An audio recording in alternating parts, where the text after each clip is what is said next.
Għal sena oħra l-Għaqda Life Cycle ippreżentat id-donazzjoni tagħha.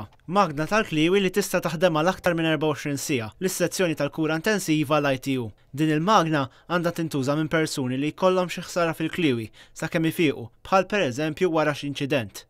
Din il-magna tiswa 37,000 euro u l-flus għalija inġabru mill-attivitajiet li tagħmel il-Life Cycle tul din is-sena, fosthom il-maratona tar-roti li għalija hija magħrufa l-Life Cycle. Il-maratona ta' din is-sena tal-Life Cycle ser issir fl-Awstralja mill-belt ta' Brisbane għal Sydney bejn il-25 ta' Ottubru u 8 ta' Novembru.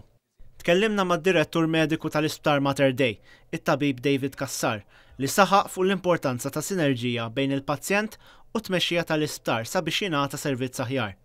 Il-poplu Malti huwa nistgħu ngħidu estensjoni ta' dal-isptar ukoll. Is-saħħa tagħna hija importanti għal kulħadd, aħna nkunu rridu li fejn jistgħu jgħinuna għaqdiet non governattivi jgħinuna f'dak kollu jistgħu joffrulna.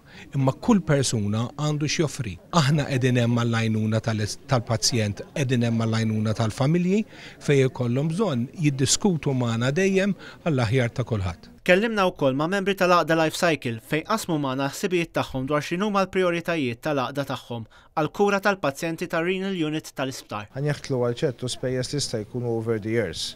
Bħalmu pereżempju qed inħallsu dietitian bħalissa biex jagħti servizz ta' dieta lil pazjenti morda fir-Renal Unit. Allura għandek jiswa continuous expense għaddejja. Ħaġa oħra huwa li ġejna mitlubin forsi nagħtu biex nagħtu van biex iwassal il-pazjenti morda bil-kliwi mir-Renal Unit lejn id-dar fil-għaxija. Allura dak huwa wkoll a continuous expense.